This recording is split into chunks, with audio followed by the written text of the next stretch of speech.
Sebenarnya saya memang sukar untuk mencuba sesuatu produk. Tetapi kerana telah direkomendkan oleh seorang doktor, rakan saya seorang doktor, maka saya yakin dia percaya. Maka saya terus mencubanya. Dan alhamdulillah, bila saya cuba, luar biasa. Kecil manis saya diparas 25. Kecil manis saya. Sebelum saya makan Evo 7 lah. Selepas saya makan Evo 7 lebih kurang nak masuk 4 kotak lah sekarang ni. 2-3 hari yang lepas saya pergi cek, dah tinggal 7. Saya mengidap penyakit macam-macam ada. Saya kena penyakit darah tinggi. Kemudian dapat lagi penyakit lain lagi. Penyakit batu karang. Kemudian yang paling teruk saya kena penyakit saraf. Penyakit saraf menyebabkan saya tak boleh berjalan. Kemudian akhirnya kena pula penyakit jantung. Penyakit jantung. Jadi sepanjang saya mengalami masalah sakit tu, saya telah mencuba berbagai-bagai jenis ubat. Tapi akhirnya saya diperkenalkan dengan Evo 7. Setelah saya guna Evo 7 selama lebih kurang 3 bulan, kesihatan saya semakin hari semakin pulih. Dan hari ini boleh cakap lega sikit, ada tuan-tuan.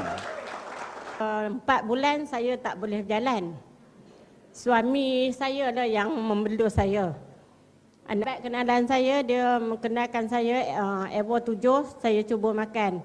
Kira dalam 3 paket kecil tu saya cuba makan, berasa badan saya berasa ringan dan saya boleh bangun lah, berjalan sendiri. Lepas tu kencing manis saya pun dulu kata orang paling tinggi 25. Sejak saya makan Evo 7 ni turun 4.6. Alami serangan jantung dan hampir-hampir meragut nyawa saya. Tapi walau bagaimanapun isteri saya bawa saya cepat ke hospital dan saya mendapat rawatan dan doktor mengesahkan bahawa bekalan oksigen ke jantung saya, walaupun saya orang muda tapi bekalan oksigen tak cukup. Yang kedua, kerana kandungan darah terdapat bahan steroid. Yang ketiga, kerana kolesterol tinggi. Yang keempat, ada lagi asma. Dan doktor beri kat saya 8 jenis pil ubat. Evo 7 mengubah hidup saya. Sejak saya makan Evo 7 bulan 11, semua pil saya buang tong sampah. Saya tak makan lagi dah. Tuan-tuan dan puan-puan, ubat yang kita makan sebenarnya ubat yang mengandungi dadah yang boleh meninggalkan kesan sampingan pada buah pinggang. Saya mengidap sakit gout. Cerita tentang kehebatan Evo. Bila dia cerita, try lah Cik Zaini katanya tentang Evo ni. Bila saya sign up aja pada hari itu, gout saya pun datang. Ini bermakna satu ujian daripada Allah Subhanahu Wa Taala untuk menggunakan Evo 7.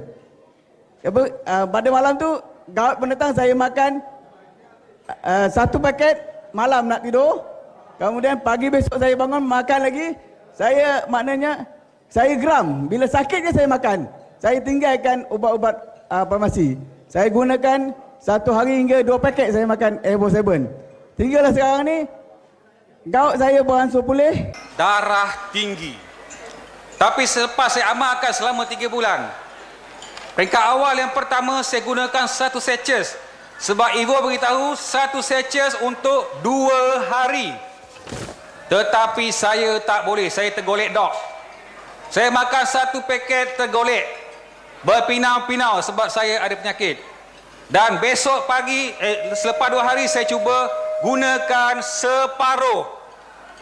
Saya gunakan separuh, saya dah rasa okey. Dan besok saya gunakan separuh lagi habiskan.